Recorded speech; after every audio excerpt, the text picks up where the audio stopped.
¿Cómo están? Espero se encuentren muy bien. Antes de iniciar con este relato, les quiero recordar que también estamos en Spotify, Amazon Music y Apple Podcast como Café Acuario Podcast. Y les recuerdo que pueden mandar sus relatos a cafeacuariopodcast@gmail.com. Una vez dicho esto, vamos al relato, espero que lo disfruten. Atrás de ese majestuoso gigante de acero urbano que le abre los brazos a 120,000 visitantes cada fin de semana, se teje una historia de trabajo inimaginable que sentó las bases para el Monterrey del futuro. Existen cascadas de anécdotas contadas por los trabajadores que añoran los tiempos de gloria de la gran fundidora. Diversos hechos históricos y circunstancias han moldeado la ciudad de Monterrey, pero ninguno tan significativo como la apertura de la fundidora de fierro y acero. Creada en 1900 por mexicanos e inversionistas extranjeros, no solo fue la primera siderúrgica en América Latina, sino que fue pionera en la organización sindical de obreros, logrando beneficios sociales nunca antes vistos, incluso en México. Tras su cierre en 1986 y convertirse en un parque público para la ciudad, la fundidora volvió a asentar un precedente al transformarse en un museo de sitio de arqueología industrial, siendo declarado por la UNESCO como Patrimonio de la Humanidad. Hoy es un parque recreativo que atrae a más de 120,000 personas durante los fines de semana, contando con centros de espectáculos, museos y un centro internacional de negocios. Sin embargo, en los hornos de la fundidora se forjó mucho más que lingotes de acero.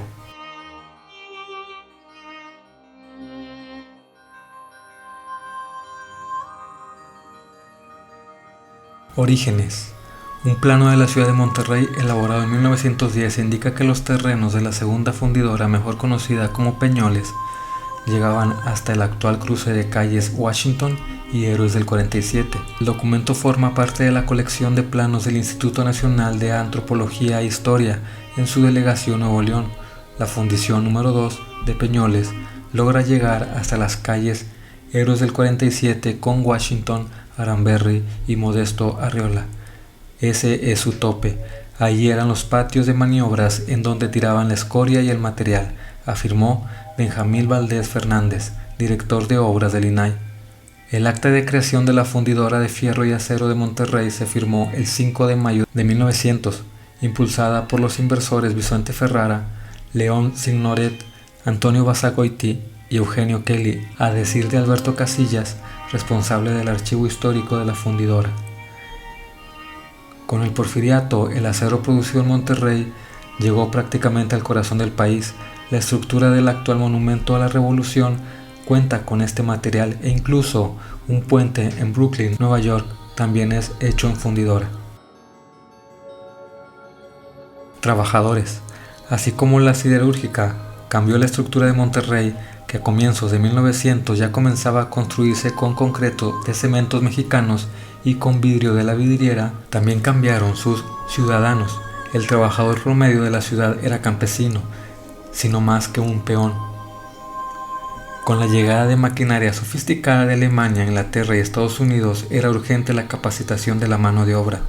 Por ejemplo, se resalta que los ladrillos de los edificios de la fundidora se compraron en Galveston, pues el material de ladrillera Monterrey no brindaba la seguridad requerida, situación que obligó a traer a Monterrey técnicos especializados procedentes de España, Italia, Polonia e Inglaterra, pues no existía gente preparada en la localidad.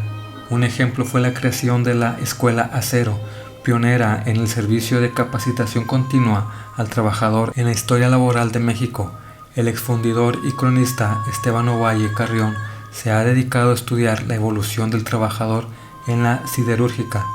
Ingresó como aprendiz en 1956, desafiando los reglamentos, pues lo hizo a la edad de 15 años, cuando lo permitido era que ingresaran jóvenes no menores a 15 años.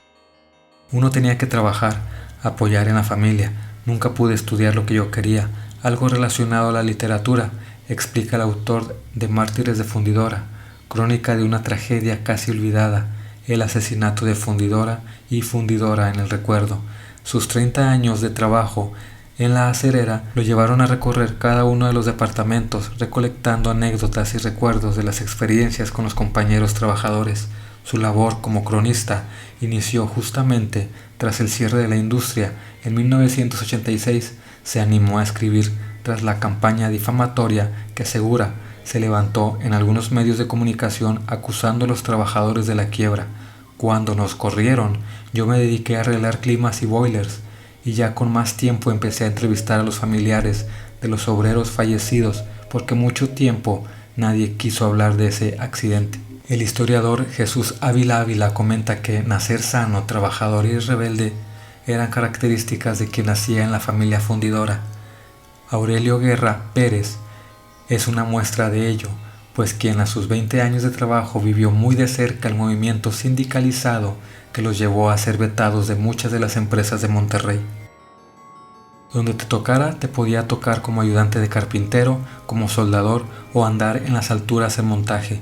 Los tiempos eran de esfuerzo, trabajo y no tanta riqueza. De niño, Aurelio Guerra Pérez no pudo cursar su educación en la escuela Adolfo Prieto por una simple condición: no tenía zapatos.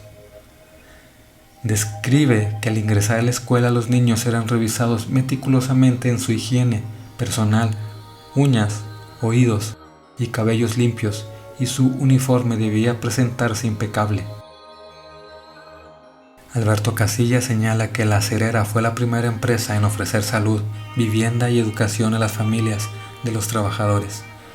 Se quería que todo el ciclo se cumpliera aquí, desde que nacían en la maternidad fundidora hasta que se retiraran como empleados, apunta.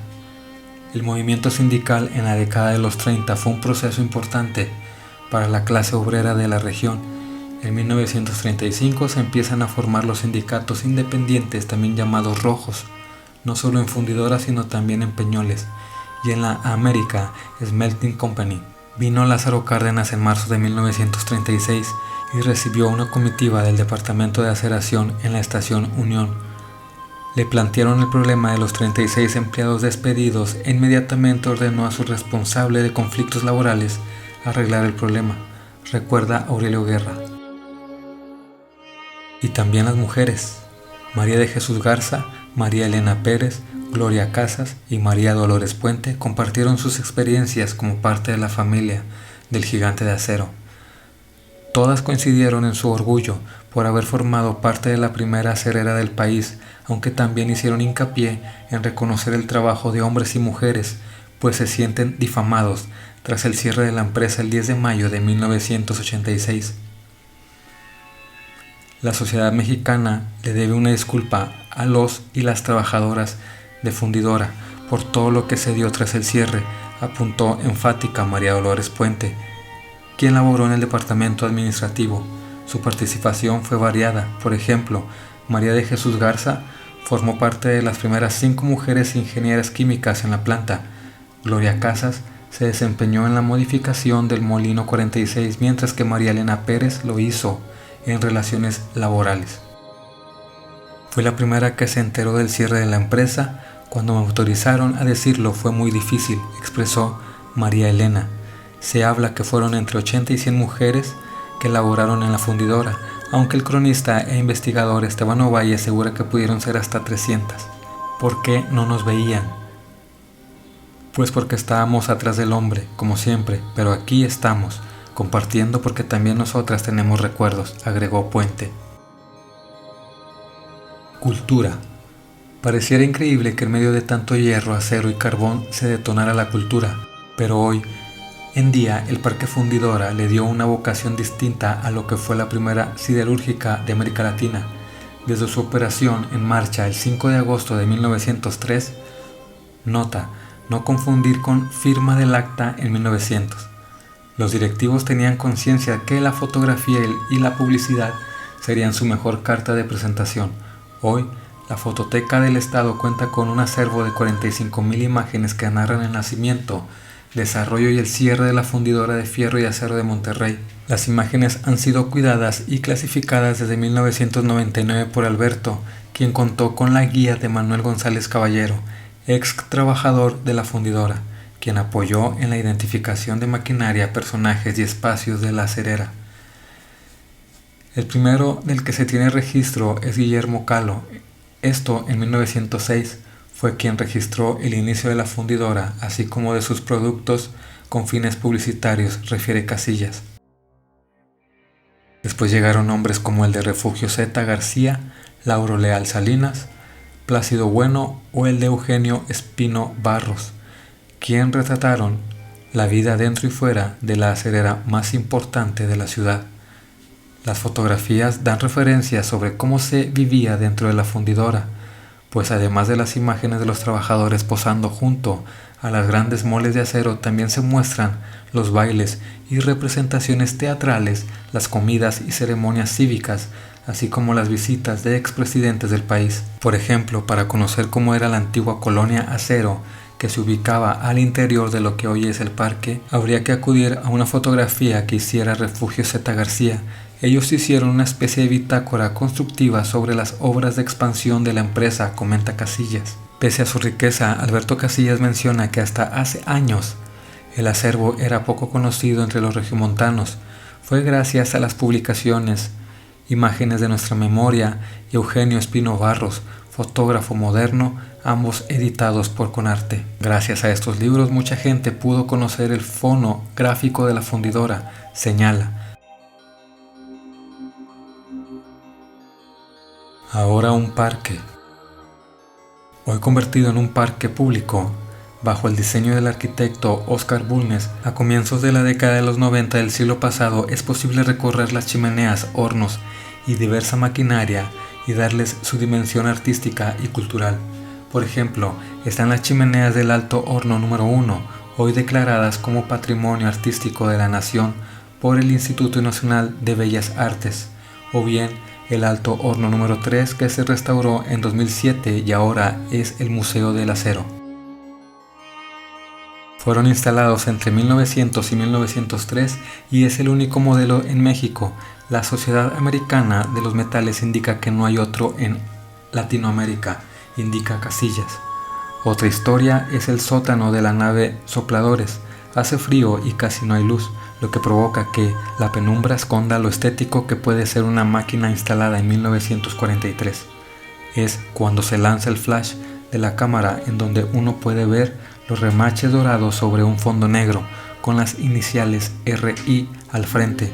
A esta pieza se le llamó en su momento turbosoplador de alto horno número 2 y su llegada significó la renovación tecnológica de la fundidora en la década de los 40. En su época, los industriales no consideraban a esto como un patrimonio o no apreciaban la belleza estética como nosotros lo hacemos ahora, detalla Casillas. Casillas recuerda que el horno 1 estuvo a punto de desaparecer en los 70 y se salvó gracias a la intervención de la Sociedad Americana de los Metales. Ellos, la Sociedad Americana, nombra al sitio como monumento histórico relevante, por lo que los industriales ya no pudieron derrumbarlo, explica. Misma suerte no ocurrió el horno número 2, que fue desmantelado y vendido a una empresa de Oriente. Lo mismo sucedió con gran parte de la maquinaria en nave Lewis, que desapareció por los altos costos que generaba a la acerera. Las leyendas y comentarios en torno a aparecidos no cesan en todo el parque y en cada una de sus naves. Lo más apreciado son los niños y enfermeras, aunque también lo hacen extrabajadores.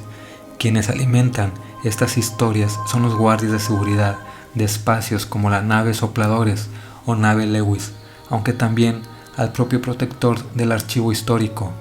Ahí es un niño que la mayoría hemos visto. Tanto los trabajadores aquí como los visitantes, al principio sí te causa cierto temor, pero después nos acostumbramos, pues no hacen nada malo, afirma el historiador. Los sótanos son la parte preferida para estos actos. Así se explica el temor a visitar el de Sopladores, por donde aseguran transita un extrabajador, o el de nave Lewis, en donde se aparece un niño y un obrero con el rostro quemado. Y ya no hablemos de las enfermeras, a quienes aseguran haber visto al interior de la nave Sopladores, en las aulas de la escuela Adolfo Prieto, en un andador cercano al Paseo Internacional de la Mujer. Al comienzo sí da miedo, pero uno se acostumbra después, indica el guardia quien vigila la nave Lewis. Tantas veces que lo he visitado y uno no se imagina que todo esto pasó en ese lugar tan bonito y relajante. Si alguno de ustedes son de aquí de Monterrey o ha tenido la oportunidad de visitar la fundidora, sabrá que es un lugar muy, muy bonito y relajante para pasar las horas. Por este episodio es todo y los espero en la próxima. Que estén bien, bye.